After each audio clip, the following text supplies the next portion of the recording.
do Pai, do Filho e do Espírito Santo. Amém. Ave Maria, cheia de graça, o Senhor é convosco, bendito sois vós entre as mulheres, bendito é o fruto do vosso ventre, Jesus. Santa Maria, Mãe de Deus, rogai por nós, pecadores, agora e na hora de nossa morte. Amém. Rogai por nós. Bom, hoje então nós vamos tratar sobre a última encíclica do Papa, que é a Fratelli Tutti, né?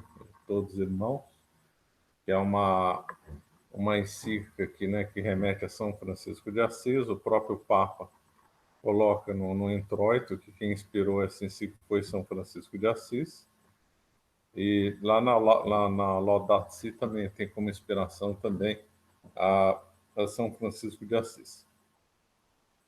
E, infelizmente, essa encíclica está decepcionando bastante, né? Ou melhor, decepciona bastante. Depois de ler a encíclica, realmente revela um panorama meio desanimador, né? Então, as coisas que são faladas lá. A encíclica foi elogiada, claro, pela CNBB, por outras conferências de bispos, como do México, foi elogiado por certas lojas maçônicas. Então, só vendo quem está elogiando essa encíclica, já dá para ver que, infelizmente, não é uma encíclica boa, né? E a encíclica já começa mal, infelizmente, já no introito, quando comenta sobre São Francisco de Assis. Então, dá a ideia daquele São Francisco de Assis supostamente ecumênico, supostamente tolerante com outras religiões, etc. Então, só ainda falando um pouco mais da encíclica, comentaram, alguns vaticanistas também disseram que esse daí é uma espécie de testamento político do Papa. Quer dizer, estão dando uma dimensão realmente bem grande para essa encíclica, superior à Laudato Si. A Laudato Si, ela deveria ter comentado, acho que a Laudato Si eu comentei na aula sobre o Sínodo da Amazônia, se não me falha a memória. A Laudato Si fala sobre ecologia, né? Fala sobre a ecologia integral, relacionando o homem num contexto ecológico. Aliás, também é uma coisa criticável, né? Já que o Papa, então, aceita as questões ecológicas atuais e coloca a ecologia num plano, numa excelência que não tem, né? E aí, depois da Laudato Si, veio o lamentável Sínodo da Amazônia, já comentado por nós. Então, essa encíclica, então, vem num histórico realmente, infelizmente, ruim, né? Desses textos feitos pelo Papa. Entre uma e outra também veio o encontro com um muçulmano. Depois eu falo um pouco disso. Então, só para situar. Mas, concluindo essa pequena introdução, os vaticanistas estão dando muita importância para essa encíclica. E, de fato, é uma encíclica que nós vamos ver aqui, vai ficar, espero que fique lá na exposição, que ela é uma encíclica meramente política e doutrinária. Ou seja, ela concentra todas as energias, ou quer levar todas as energias das pessoas e do próprio Papa para um contexto político mundial, né? O que, aliás, é triste, já que as encíclicas deveriam tratar mais de doutrinas, né? Ela deveria tratar de doutrina de fé ou moral, ou fé e moral, condenar o erro, né? E ensinar alguma verdade ou precisar de determinados termos, né? Ao longo aqui da exposição, eu vou confrontá-la com outras encíclicas, e aí não vai dar para ficar claro uma certa diferença de nível, né? Não, feitas essas considerações, então vamos para a parte que o Papa comenta sobre São Francisco de Assis. O Papa, então, coloca São Francisco de Assis como supostamente ecumênico, citando duas coisas referentes a ele. Primeiro, é o item da regra não bulada de São Francisco de Assis. Quando São Francisco de Assis fez a regra lá no século XIII, foi feita uma primeira regra, e essa regra foi submetida para o Papa, e o Papa não aprovou. Então, margem para o São Francisco de Assis fazer uma segunda regra, aí sim a regra bulada. O Papa cita a regra não bulada, aquela que não foi aprovada pelo Papa, num trecho que eu vou ler, para dar a entender o que o Papa quis dizer com isso. E agora eu vou mostrar como está fora de contexto, né? Então, o Papa, nessa linha, não é só o Papa que queria essa linha de São Francisco de Assis, né? Os franciscanos também tentam levar Francisco de Assis para um santo que seria ecumênico, seria ecologista, quer dizer, coisa completamente sem sentido. Aquela canção, o Cântico das Criaturas de São Francisco de Assis é totalmente desvirtuado. Então, só ficam falando que é irmão dos animais, irmão do vento, irmão não sei do que, mas esquece de falar que São Francisco de Assis falou que é irmão da morte. Toda vez que eles comentam sobre o Cântico da Criatura, ninguém fala que São Francisco também falou que era irmão da morte. Bom, mas o fato que o Papa cita como exemplo dessa tolerância de São Francisco de Assis seria na regra não bulada, item 16, na qual está escrito o seguinte no item 6. Então, São Francisco de Assis comentando para os franciscanos que forem e na cruzada ao encontro dos sarracenos. Né? E depois não é dito na encíclica que São Francisco de Assis apoiou as cruzadas. Só está escrito que São Francisco de Assis estava num contexto de cruzado, o que é diferente. Né? É uma sutileza, mas que muda completamente o sentido. Uma coisa é você está em contexto de cruzado, outra coisa é você ter apoiado a cruzada. Então, no item 6 está escrito: um modo é que não façam nem litígios, nem contendas, mas estejam submetidos a toda criatura humana de Deus. Então, aqui dá a entender que São Francisco de Assis manda os franciscanos para estarem submetidos aos sarracenos. Verdade, o trecho número 6, só que está fora de contexto. Se nós formos ver o título da regra não bulada 16, que está escrito: dos que vão entre o sarraceno e outros infiéis. Então, São Francisco de Assis já trata os sarracenos como infiéis, claro. E depois, o primeiro ponto do item 16 diz o seguinte: diz o Senhor, eu que vos envio como ovelhas no meio de lobos.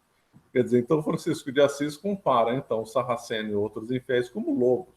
Bem diferente da visão que é proposta na encíclica. E depois, o que o São Francisco de Assis orienta os franciscanos a ele é um desse modo. O outro é confessar que são católicos e que façam apostolado com os sarracenos.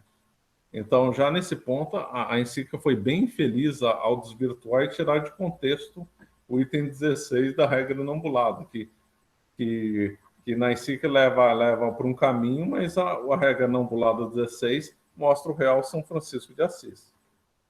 Muito bem.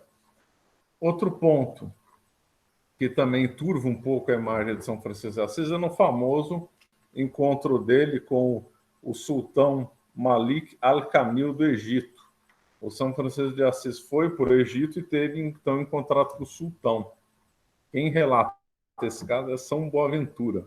Então, quer dizer, tem uma grande credibilidade, porque foi escrito quem escreveu o fato foi São Boaventura. Então, quando São Francisco de Assis teve encontro com o sultão, então ele até foi bem tratado, o sultão recebeu, só que São Francisco de Assis não ficou lá num diálogo, igual um diálogo proposto pelo Concílio Vaticano II. Ele tentou converter o sultão para a fé católica. Ele fez até um desafio para o sultão, que é bem famoso, o professor Orlando gostava de contar esse caso. Então, que mandasse acender um fogo e São Francisco de Assis entraria no fogo. Se ele saísse vivo do fogo, o sultão deveria se converter para a fé católica. O sultão não aceitou o desafio. O sultão recuou. Então, São Francisco de Assis foi com a ideia de converter o sultão e até propôs a chamada prova de fogo. Quem relata isso é São Boaventura.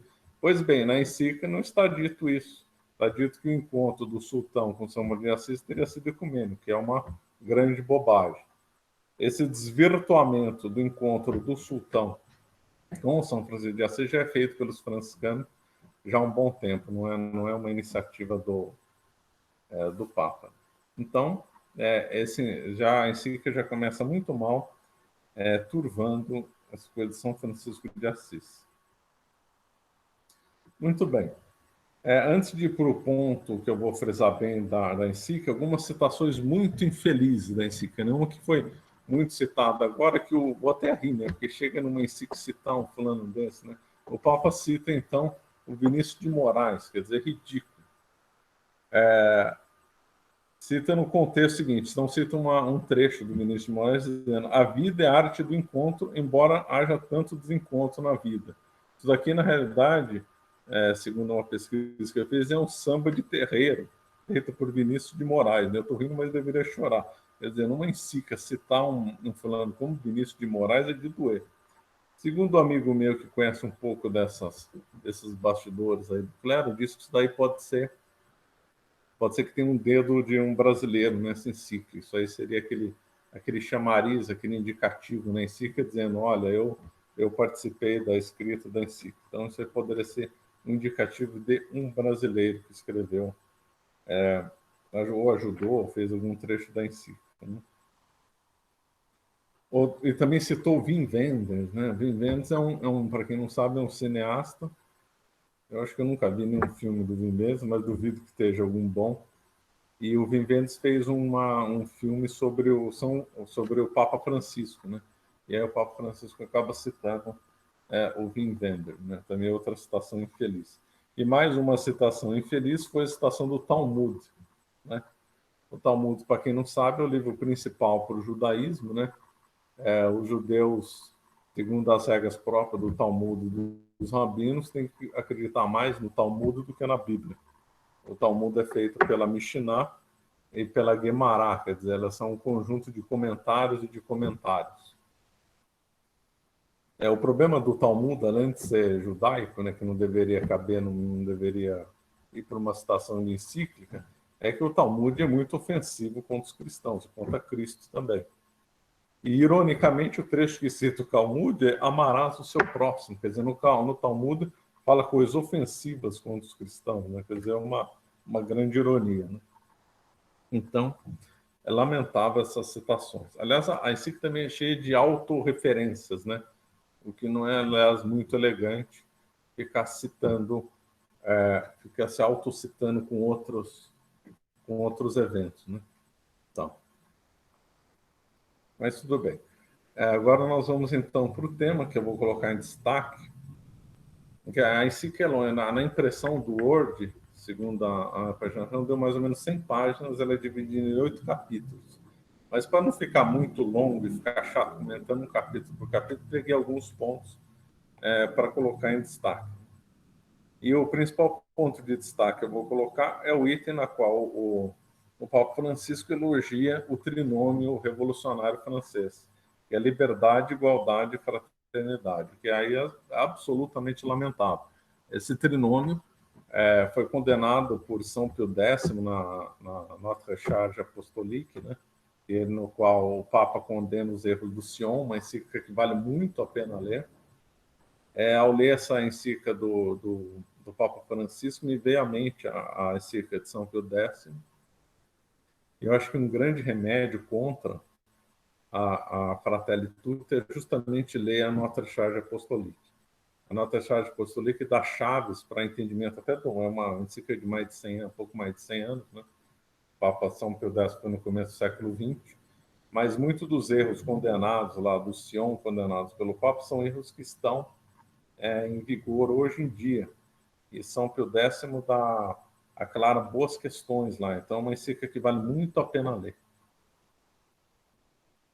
E num ponto, justamente, além do São Pio X ter criticado o trinômio e o Papa ter elogiado, nós também vemos que o Papa aqui, já que é uma encíclica que trata da fraternidade e da amizade social, o Papa Francisco não define, não comenta de modo adequado a fraternidade, o termo fraternidade, né, à luz da tradição católica. E São Pio X comenta bem esse trecho na Notre Charge Apostolique. Eu vou até citar um trecho dele para ver como ele foi bem claro. Aliás, a encíclica do Papa, além desses vários deslizes que eu comentei, não é uma encíclica que às vezes é meio obscura e os termos são usados às vezes de forma ambígua. Então, segundo São Pio X, na excelente encíclica já citada, ele diz lá, quando comenta sobre fraternidade e caridade. Ora, a doutrina católica nos ensina que o primeiro dever da caridade não está na tolerância das convicções errôneas, por que seja, nem da indiferença teórica e prática pelo erro ou vício em que vemos mergulhados nossos irmãos, mas no zelo pela sua restauração intelectual e moral, não menos que pelo seu bem-estar material. E também São Pio X coloca que não existe caridade fora da caridade cristã, e que ela se refere primeiro a Deus e depois aos homens.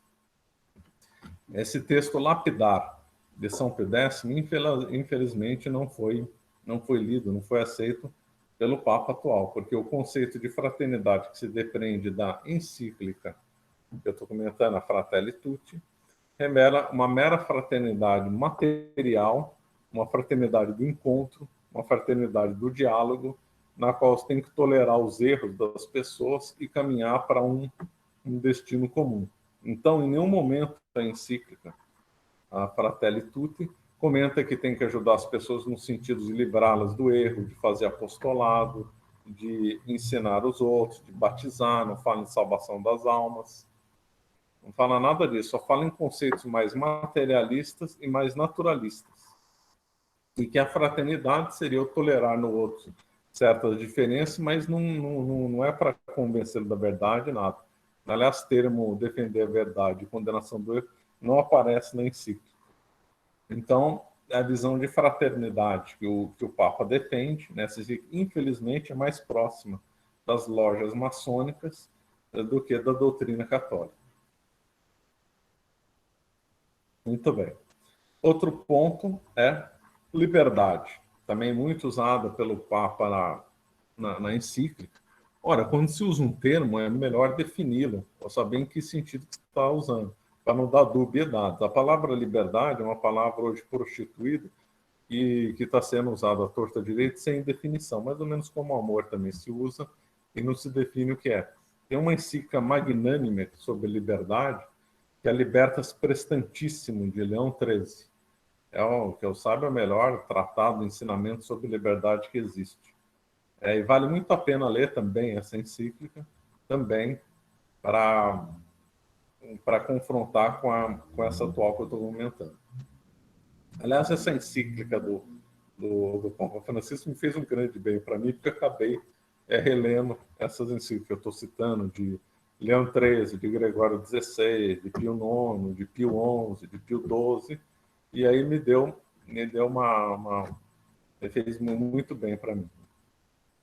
Então, por isso que eu estou convidando, estimulando vocês a ler essas encíclicas também, que são excelentes. E na encíclica do Papa, né, Leão XIII, que não é uma encíclica fácil, é uma encíclica bem metafísica, ele faz uma diferença entre liberdade natural e liberdade moral. A liberdade natural é aquela que nós temos de fazer qualquer coisa, dar aula, não dar aula, sair na rua, não sair na rua. E a liberdade moral é aquela que eu uso a minha liberdade natural para fazer o bem. A liberdade natural, ela é neutra. Eu sair na rua, não sair pode ser bom, não importa se é bom ou mal. Eu tenho essa liberdade, ponto final. Não é porque eu saí na rua que eu fiquei que é bom e que eu fiquei aqui que é bom.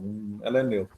A liberdade moral não. A liberdade moral ela tem que estar vinculada à verdade. Então não existe liberdade moral para o erro. Então não posso, se eu escolhi o mal, eu não fui livre, no sentido de liberdade moral. A liberdade moral ela está submetida à verdade. Esse é um ensinamento não só do Leão XIII, mas de outros papas, que o Leão XIII foi o grande teórico, pelo menos que eu saiba, no quesito liberdade. Ora, a encíclica do Papa Francisco não distingue a liberdade natural da liberdade moral e dá a entender um certo indiferentismo. Tanto faz ser de religião que for, se for judaico, se for sarraceno, se for ateu, qualquer uma, e aí tudo bem. Quer dizer, a liberdade seria fundada na dignidade humana, está errado. Né? A liberdade não é a liberdade natural, é da natureza do homem. Já a liberdade moral não é fundada na dignidade. Ela é submetida à verdade. Aliás, é outro termo também prostituído pelo mundo, que é o termo dignidade. O termo dignidade apareceu com força com Pico della Mirandola, no Renascimento, que era cabalista, e ele deu o nome de dignidade vinculado a um conceito antropoteísta, que é por a dignidade significa honra, valor. Né? Então, o valor de um ser humano é superior ao valor de um boi. Então, ele tem uma dignidade superior a um boi. Ele foi criado à imagem e semelhança com Deus, ele tem uma alma imortal, etc. Então, nesse sentido, o homem é mais digno que um boi. Só que o Piccolo della Mirandola usou no sentido antropoteísta só para você ter a dignidade humana, pronto. Não preciso fazer mais nada, eu tenho a minha verdade, sigo nela, etc. Ora, a dignidade que está sendo usada para tudo quanto é documento é mais no sentido do Piccolo della Mirandola do que no sentido que São Tomás de Aquino usou, no sentido que Leão XIII usou e no sentido que Pio XII usou num determinado texto. Qual que é o conceito que os três usaram? Que existem duas dignidades. Existe a dignidade decorrente da natureza humana, que eu falei, que é que eu sou criado em imagem e semelhança de Deus, tenho corpo e alma, ponto final. Essa todo mundo tem, o homicida tem, todo mundo tem. Porém, existe uma outra dignidade, a dignidade operativa, que é de acordo com os meus atos. Então, se eu faço um ato bom, eu sou uma pessoa digna. Se eu faço um ato ruim, eu sou indigno. Então, se eu mato uma pessoa, eu sou indigno. Esse é um conceito usado por São Tomás e por Pio XII. Leão XIII também usa na encíclica, acho que Immortalidade, também outra encíclica que vale muito a pena ler. Então, lá ele diz, aquele que usa sua liberdade para o mal, decai da sua dignidade. Excelente definição. Ora, esse conceito de dignidade que São Tomás usou, que Leão XIII usou e que Pio XII usou, não está sendo usado nesse sentido na Fratelli Tutti. Pelo contrário, ele disse na Fratelli Tutti que mesmo o homicida não perde a dignidade. Aliás, essa expressão não é nem dele, é do João Paulo II, infelizmente. Então, essa citação aí está em oposição ao que ensinou Leão XIII, ao que ensinou Pio XII, que ensinou São Tomás de Aquino. E está mais próximo do sentido de Pico della Mirandola, no sentido ligado ao antropoteísmo, no sentido que a dignidade por si só do homem faz ele ser o dono da verdade e fazer o que ele quiser. Muito bem. E o terceiro ponto do trinômio, eu falei da fraternidade e da liberdade. O terceiro ponto do trinômio é o da igualdade. Também, na encíclica, cheio de ficar falando igualdade, os homens são iguais, etc. e tal. Pois bem, nas encíclicas desse Papa já citados, Pio XII, Leão XIII, Pio XI, tem uma encíclica excelente sobre esse tema, acho que agora me deu um branco. Mas vale a pena ler depois, se alguém quiser, eu posso citar. Pio XI fala com todas as letras que os homens não nascem iguais, ao contrário dos chavões modernos. A igualdade dos homens reside apenas na natureza, não nos acidentes. Como o homem tem natureza igual e tem acidentes diferentes, os homens não são iguais, eles são semelhantes. Então, a igreja nunca defendeu a igualdade nem o igualitarismo. A igreja sempre defendeu que a desigualdade é um bem e que o igualitarismo tem que ser condenado. São Pio X condenou isso na encíclica já citada, no Notre Charge Apostolique. Pio XI também, Pio XII também, Leão XIII também. E, no entanto, na encíclica do Fratelli Tutti, está falando com todas as letras que o correto é a igualdade, que os homens nascem iguais com igual dignidade. Também é uma outra inverdade, porque Nossa Senhora nasceu sem o pecado original. Então, Nossa Senhora está acima de todas as criaturas. Então, o que o Papa fala está errado, porque Nossa Senhora está acima de todos. E se fala que é todo mundo igual, então é uma contradição.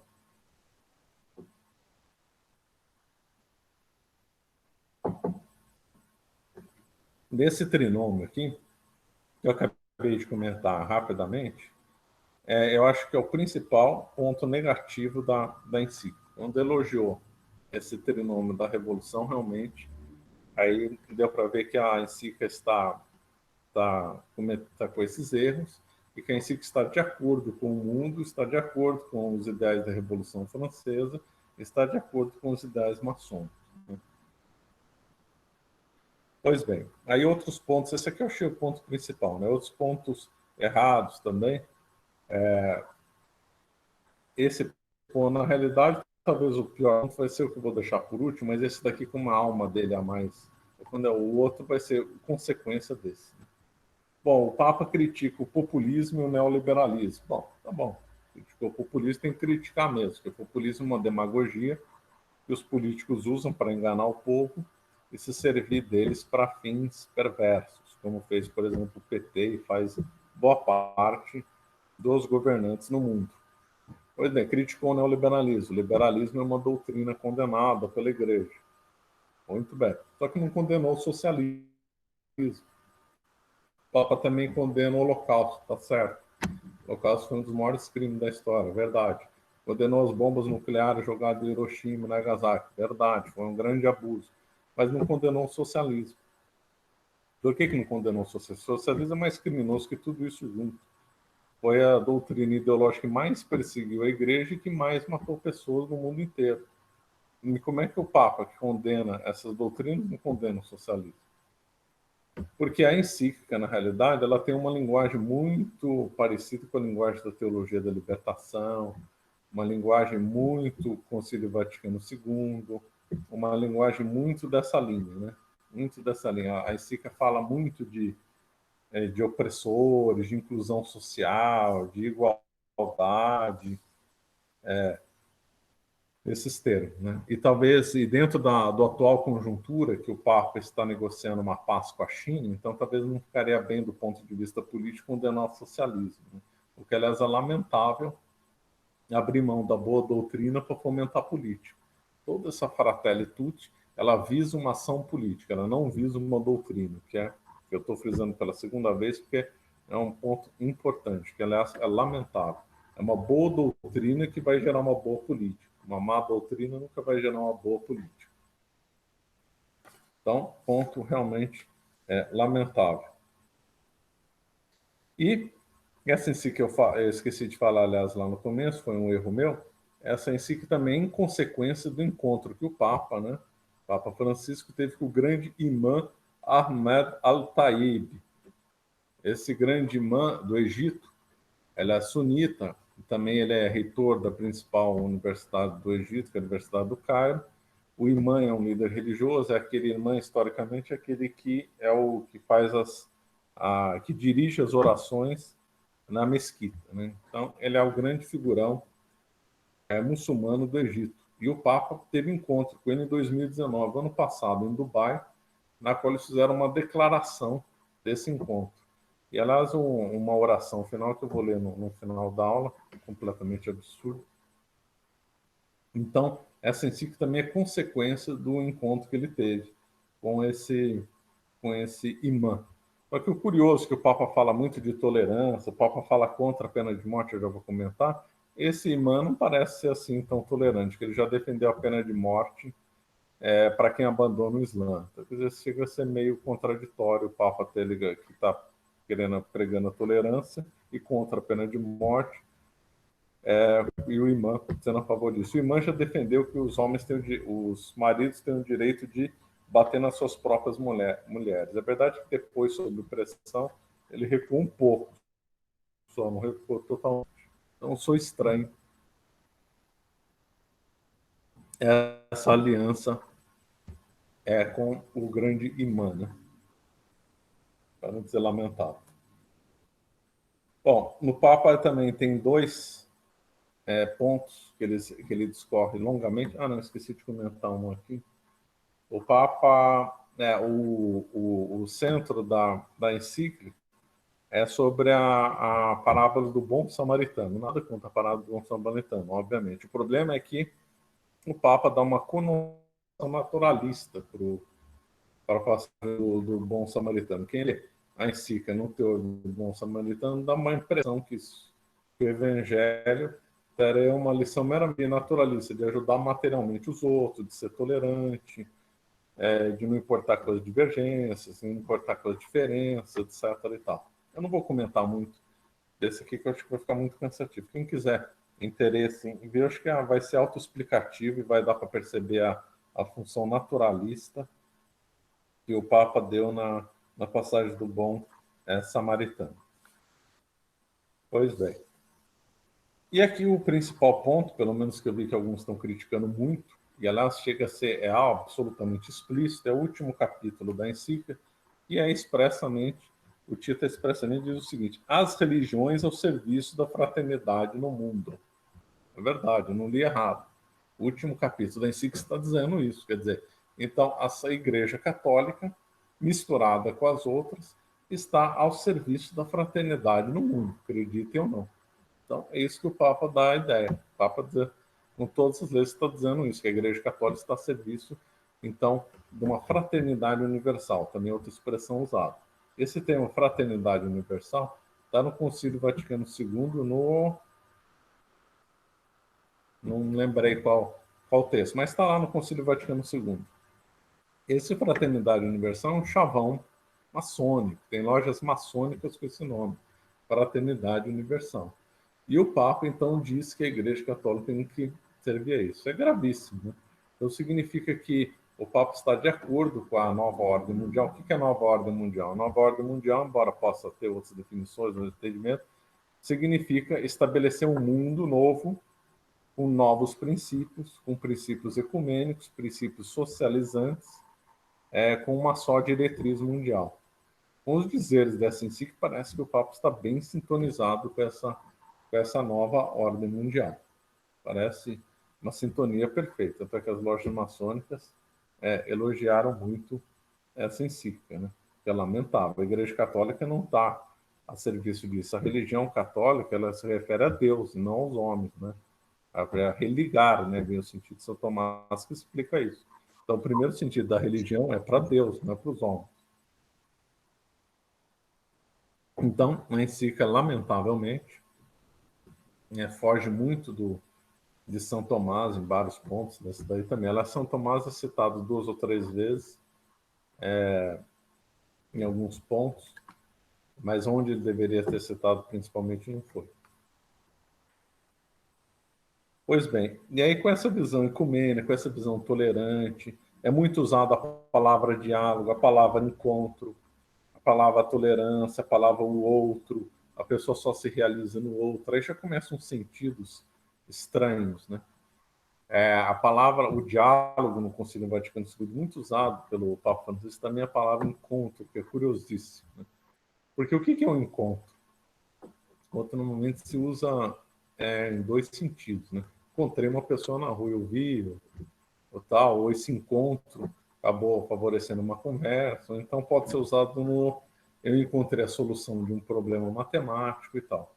O Papa Francisco associa essa ideia de encontro, essa ideia de diálogo, a um pacto social, que dá a ideia também da nova ordem mundial que eu falei. Isso aí poderia fomentar um novo pacto social. Então, o Papa, na Fratelli Tutti, ele comenta para um novo mundo. Não com essa palavra, mas o novo pacto social, uma nova visão para o mundo. Então, ele apresenta um mundo de sombras e uma solução via fraternidade universal para um novo mundo. Então, o diálogo usado pelo Concílio Vaticano II e pelo Papa, estão no mesmo sentido, é contrário a uma visão, por exemplo, de diálogo na visão grega. Então, por exemplo, o diálogo na visão grega era uma disputa na qual um tenta convencer o outro de uma verdade. E o outro, provado se está errado, por honestidade intelectual, aceita isso. Então, os diálogos platônicos é uma conversa no sentido de convencer alguém de alguma verdade. Essa é a ideia do diálogo. Na Idade Média também teve várias disputas, assim, só que não se usava a palavra diálogo. O Concílio Vaticano II passou a usar muito o termo diálogo, mas não nesse sentido grego. Passou no sentido de meio hegeliano, para não dizer meio cabalista. Quem dizia isso era o professor Orlando, né? Por causa da noção do diálogo, baseado em Martin Buber, né? Martin Buber tem um livro escrito Eu, Tu, Eles, para quem se interessa, vale muito a pena ler, na qual é dada essa visão dialética do diálogo. Então, no diálogo, então, passa a ser um conjunto hegeliano entre tese, antítese e síntese. Esse negócio de dialética, na realidade, é cabalista. O Hegel se baseou na cabala também. O Hegel baseou muitas coisas na cabala, inclusive essa tese da tese, antítese e síntese, né? Então, existe uma tese que alguém, por exemplo, um católico, existe a antítese, que é o islamismo. e aí esses dois vão dialogar e vão chegar numa síntese. É isso que é feito depois do Concílio Vaticano II. Então não é para estabelecer uma verdade, é para estabelecer uma síntese. E o Papa usa muito a palavra encontro, que aliás dá na mesma, e talvez com mais um certo agravante. Qual agravante? Que no diálogo, pelo menos, pressupõe uma certa conversa. Quando o Papa usa encontro nessa encíclica, dá a ideia de só um encontro e chegar no resultado. Você não precisa mais tanto do diálogo, é um passo a mais. É a mesma lógica do diálogo, mas com menos formalidade. Pelo menos é o que dá para entender. É um ponto bom para talvez se essa palavra voltar a aparecer em outros textos, vai ficar interessante. Então seria já a nova passo do diálogo. Tem o diálogo, agora não é mais diálogo, é um mero encontro. Eu encontro com o outro, tolero ele, ele me tolera, e assim vamos prosseguir juntos.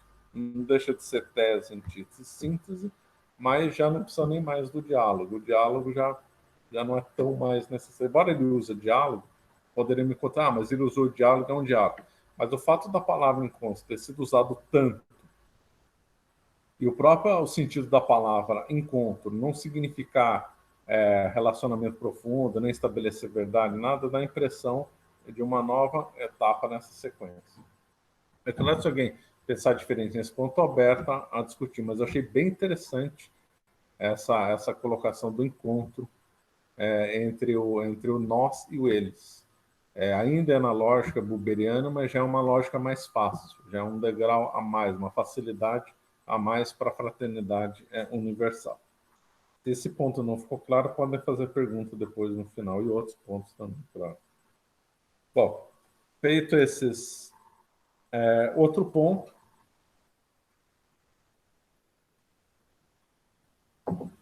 que também apareceu inconsistente foi que o Papa é contra a teoria da guerra justa. A teoria da guerra justa foi formulada por Santo Agostinho. Aliás, o grande teórico da guerra no catolicismo é Santo Agostinho. Então, Santo Agostinho defendia que havia uma guerra justa. Aliás, o bom senso diz isso, né? Claro. Então, Tomás de Aquino também vai nessa linha agostiniana. E o Papa vai contra. O Papa diz expressamente que, nesse seguinte sentido, contra a teoria da guerra justa, não. Santo Agostinho defendeu a ideia de guerra justa, que hoje nós já não defendemos. Quer dizer, o Papa Francisco diz que já não defende mais a teoria da guerra justa. Então, acreditem ou não, ele não acredita na teoria da guerra justa. Não sei como é que ele daria a orientação para um país que fosse invadido injustamente. País, por exemplo, a Venezuela ataca o Brasil. O que o Brasil tem que fazer? Porque a guerra justa é sempre um contra o outro, né? Não é os dois que vão ter razão. Pode ser os dois não tenham razão, mas se um invadiu injustamente, outros têm o direito de se defender. Então a guerra é justa em relação a esse que se defende. Então fica estranho o Papa Francisco defender que não há guerra justa, enquanto que isso aí fere toda a doutrina católica e fere o bom senso também. Realmente é lamentável. Ele diz expressamente não às guerras. Olha, isso aí é uma ideia completamente ingênua. Né? Outro ponto que já era esperado, claro, é contra a pena de morte.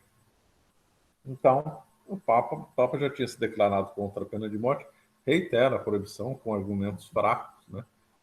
Daí São Tomás de Aquino não foi citado nesse ponto, obviamente São Tomás de Aquino é o maior doutor da igreja e foi o que melhor entendeu sobre a pena de morte. Eu não vou comentar muito sobre a pena de morte, já tem um vídeo meu com o André Mello, na qual nós tratamos sobre a pena de morte. Então, quem quiser interesse, só procurar lá no Oscar Mello, acho que é Perguntas e Respostas, Pena de Morte. Muito bem. E o Papa, então eu vou ler um pouco. Outros pontos ruins, bom, já falei do encontro, ele fala muito de consciência e experiência da fé. Aí poderiam falar, isso não significa nada. Porém, esses termos consciência, experiência da fé são usados, né? São termos meio gnósticos, são termos usados por seitas, né? Então, a pessoa não tem uma ligação dela com a fé católica, não é racional, é uma experiência, ou então uma consciência. O Lutero falava de consciência, os traceitos falam de experiência. O protestantismo é cheio de experiência na fé. A renovação carismática católica é cheia de experiência na fé. O que, aliás, é um termo que não deveria ser usado, né? É um termo usado por seitas e que revelam outra coisa, e não o que a igreja sempre ensinou. Muito bem. Agora vamos ver. Vou ler aqui o final da encíclica.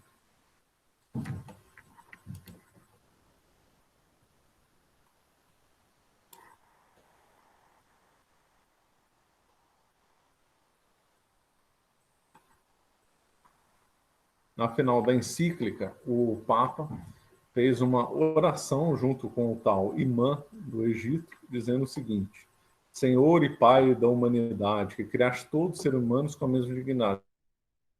Isso é um absurdo. Nossa Senhora não, está acima de todos. Infundir nos corações um espírito fraterno, esperai no sonho de um novo encontro de diálogo, de justiça e de paz. Estimular e criar sociedades mais sadias e um mundo mais digno, sem fome, sem pobreza, sem violência, sem guerra. Quer dizer, fazer uma oração dessa com o imã é um absurdo. Já o conteúdo dessa oração também é absurdo, é de uma demagogia, parece um discurso de um político, parece o discurso de um teólogo da teologia da libertação, né? Mas é uma coisa completamente absurda, né? Aliás, Nossa Senhora não é tratada só de modo secundário, não Nosso Senhor Jesus Cristo também não é bem colocado na encíclica, ela decepciona em tudo. Para não falar que a encíclica decepciona em tudo, tem alguns pontos bons na encíclica. Por exemplo, quando o Papa critica a falta de filhos, verdade, a falta de filhos está envelhecendo a população e vai acabar, se continuar assim, vai destruir a humanidade, claro. Crítica correta do Papa, tem que ser honesto, foi certo. Também o Papa também defende as traduções, claro, isso eu achei bom também. Ele critica justamente isso, a cultura atual da internet está querendo a cultura do novo, da novidade, e se esquece das traduções de um mundo ligado a pai, avós, etc. Isso aí também foi bom, criticar o abuso da internet, correto. Então, mas infelizmente foram poucos pontos, há muitos chavões, também muitas obviedades, todo mundo é contra a violência, todo mundo tem que ajudar o próximo, isso aqui são chavões, né? São coisas que são óbvias.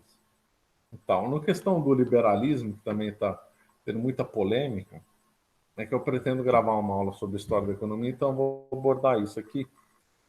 O liberalismo foi condenado pela igreja. Aí sempre me faz essa questão, e é feita essa questão, não para mim, para todo mundo, dizendo o seguinte: mas a economia liberal não é correta? Não, não é. O que é correto é a economia de mercado, não a economia liberal. A economia de mercado, que é o que a igreja sempre defendeu, é colocado de modo claro por João Paulo II, mais claro ainda por Pio XI e também por Leão XIII. Então, é a economia de mercado. Qual que é a diferença da economia de mercado e da economia liberal? Tem uma diferença que eu vou tratar numa aula disso. E depois, os pontos bons da economia de mercado foram sequestrados pelos liberais. Os liberais fizeram uma apropriação indébita do termo economia de mercado. A economia de mercado teve um grande desenvolvimento antes do liberalismo. Então, não foram eles que desenvolveram princípios corretos na ciência da economia. Isso é tudo mentira. Então, aí, quando a igreja critica o liberalismo, ela não está criticando a economia de mercado, ela defende a economia de mercado. É que está tendo essa confusão, mas eu vou tratar disso numa aula para deixar as coisas claras. Agora, nessa encíclica, o Papa condena o neoliberalismo, está certo, são coisas para ser condenado. O problema é que a linguagem que ele usa e o que ele está defendendo é mais próximo do socialismo. Quer dizer, ele deveria condenar o neoliberalismo e condenar o socialismo também. É verdade que ele faz até apologia da atividade empresarial, que a atividade empresarial desenvolve as economias, isso é bom para todo mundo, excelente, isso aí está escrito lá. O problema é que ele coloca um monte de senões, tal. Não desenvolve bem o conceito da propriedade privada.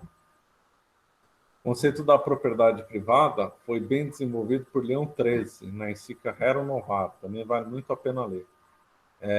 A encíclica Rerum Novarum foi tão boa e tão importante na propriedade privada que ela até acrescentou coisas em relação ao que Santo Tomás tinha falado. Então, uma encíclica realmente um colosso, a encíclica Rerum Novarum nesse ponto. E o Papa não citou Leão XIII nesse ponto, que é foi o grande Papa que desenvolveu um conceito perfeito sobre a propriedade privada. Não, vai com chavões, parece chavão aqui de político do PT, para ser sincero. Igualitarismo, o empresário tem que defender os pobres, tem que salvar os pobres. Uma lenga-lenga, uma demagogia. Ele que criticou bem o populismo. O populismo também tem que ser criticado, mas ele usa uma linguagem populista. Muito bem. E agora, o último ponto da encíclica, que nós vamos comentar, que é também outro ponto ruim, que é quando, até vou ler aqui. Então, no ponto 286, o Papa escreve o seguinte: nesse espaço de reflexão sobre a fraternidade universal, senti-me motivado especialmente por São Francisco de Assis e também por outros irmãos que não são católicos. Martin Luther King, Desmond Tutu e Gandhi, e muitos outros. E é absolutamente lamentável citar e se referir a essas três tristes figuras. O terceira figura é muito pior que os outros dois. Então vamos comentar. Bom, o Martin Luther King era socialista, né? Um demagogo, ele que falava sonho no mundo. Aliás, a encíclica Fratelli fala muito de sonho, né? No Sínodo na Amazônia também foi usado muito o termo sonho. E tem um cardeal brasileiro, emérito, que também usa muito a palavra sonho também. É bem interessante. E o que é sonho teologicamente explicado? É um termo completamente que não deveria estar. Não é assim, sonhar um mundo melhor, sonhar isso, sonhar aquilo. Isso não tem sentido nenhum do ponto de vista teológico. Então Martin Luther King era socialista, não deveria estar aí. Foi criado um mito, né, em cima deles. Aliás, a teoria do mito, a humanidade sempre viveu de mitos, né? A Igreja Católica foi contra os mitos. A Igreja Católica atacou violentamente a teoria dos mitos. Os gregos, muito inteligentes, infelizmente, engoliram os mitos. O que é um mito? O mito é uma mentira que ilude o povo e tende a levar ele para um certo caminho. A expressão do Fernando Pessoa é um nada que é tudo, né? Perfeita definição do Fernando Pessoa. Quer dizer, uma mentira, se constrói uma figura lendária ou se constrói determinados paradigmas teóricos que são mentirosos, são errados, para levar a população nesse caminho. Por exemplo, o marxismo é um mito. Então, existe o mito do paraíso comunista. Então, se fala um monte de mentira, a pessoa é seduzida para isso. E também existe o mito na pessoa. Então, inventam-se falsos heróis. A igreja sempre combateu um com o outro. A igreja nunca teve mito, a igreja teve santo. A igreja nunca teve utopia. Ela teve a sua doutrina, que é nunca vai ter paraíso nessa terra. Nunca vai ter um paraíso igualitário. Aliás, o Papa disse que deveria acabar com a pobreza. Isso não dá. O Cristo diz: sempre haverá pobres. Então, o Papa então defende o ideal da teologia da libertação: não haverá mais pobres. Então, essa teoria do mito foi muito desenvolvida por um autor socialista chamado Georges Sorel. Dizia que não importa a verdade, importa o mito. Estava na cara dura. Tem que desenvolver mitos para seduzir as pessoas e levar elas para onde a gente quer. Então, a maçonaria e outros, né, que mandam no mundo, orientam, mídia, etc., que é um mito. Então, existe hoje a ecologia é um mito. É uma mentirada completa. Você criou um sistema e aí você tem que acreditar nele e vai levar a sociedade para um colapso se for levado tudo a ferro e fogo. E existem os mitos, os falsos heróis, como é o caso das pessoas. E esses aí são três mitos falsos. O Martin Luther King, socialista, ele tinha uma vida moral péssima. Outro, Desmond Tutu, outro mito. Mas ele lutou contra o apartheid. Tá bom, a luta do apartheid ele elegeu. Só que no final da vida, o que ele defendeu? Defendeu o suicídio assistido, uma coisa que a igreja sempre condenou. Fez apologia dos contraceptivos e mais, exortou a Igreja Católica a aceitar os contraceptivos. Como é que o Papa vai citar um homem desse? Quer dizer, lamentável, né? E o pior de todos, que acho que é o mito mais horrível que tem, é o do Gandhi. Né? O Gandhi é delirante. O Gandhi era um pervertido completo, né? Um homem com uma vida particular tão repugnante que não dá nem para comentar. O Gandhi chamava o Hitler de amigo, é verdade. Escreveu 2 cartas para o Hitler chamando ele de amigo. O Gandhi visitou o Mussolini, imagina só. Eu até vou pesquisar se tem filmagem. Deve ter sido uma cena tragicômica, Benito Mussolini com Gandhi. Nossa, essa foi tragicômico. O Gandhi foi recebido com toda a pompa e circunstância pelo Mussolini. O Gandhi aderiu aos ideais fascistas, dizendo que os ideais fascistas eram corretos, assistiu ao desfile da juventude fascista e tal, falando que o Mussolini estava certo, etc. E tal. Quer dizer, então, o Gandhi, que supostamente seria o da razão, o Hitler e o Mussolini. Mas falava de paz o Gandhi e apoiou a guerra contra os paquistaneses em 1948. O Gandhi odiava os paquistaneses porque eles comiam carne, né? E o Gandhi não dizia que não podia comer carne. Então, certa vez, o filho dele precisava de proteína animal, ele proibiu o filho de comer carne, mesmo o Gandhi ficou com raiva do pai a vida inteira, depois se tornou alcoólatra, drogou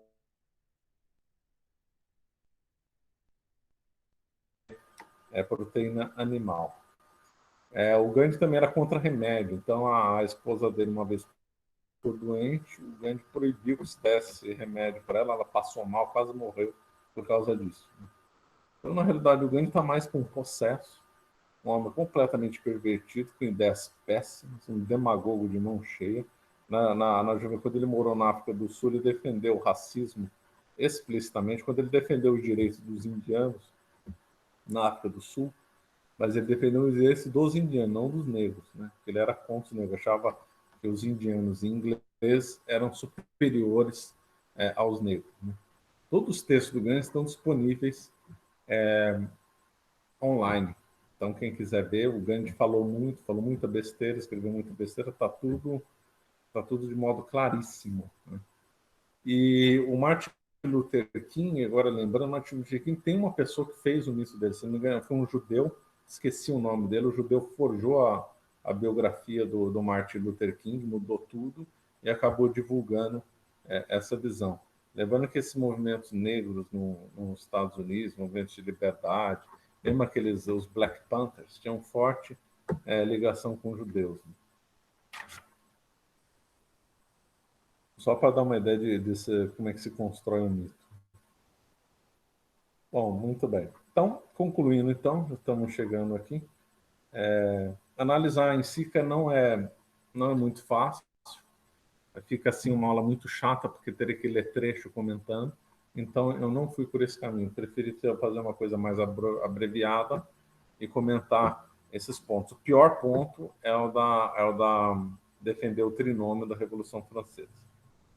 E a fraternidade universal e as religiões de serviço do mundo é consequência dessa visão, desse trinômio, é consequência dessa má doutrina que tá nessa encíclica. Quer dizer, é muito triste essa encíclica, mas era esperado, né? Porque esse Papa está trilhando o caminho do Concílio Vaticano II. Então, tem uma lógica total. A lógica da pena de morte é clara, começou com Paulo VI, abolindo a pena de morte no Estado do Vaticano, depois passou por João Paulo II, mudando um pouco o catecismo, atenuando e dando declaração contra a pena de morte, até chegar, então, preparou o terreno para o Papa Francisco. Esses conceitos de fraternidade universal já estão no documento do Concílio Vaticano II, então todo o núcleo, todo o âmago do pensamento do Papa já estava claro lá no concílio, isso aqui é só um mero desdobramento. Papa Francisco é o efeito da Missa Nova, é efeito do Concílio Vaticano II, sem sombra de dúvida. Isso daí é claríssimo. Essa encíclica aqui é o Concílio Vaticano II aplicado, não tem jeito.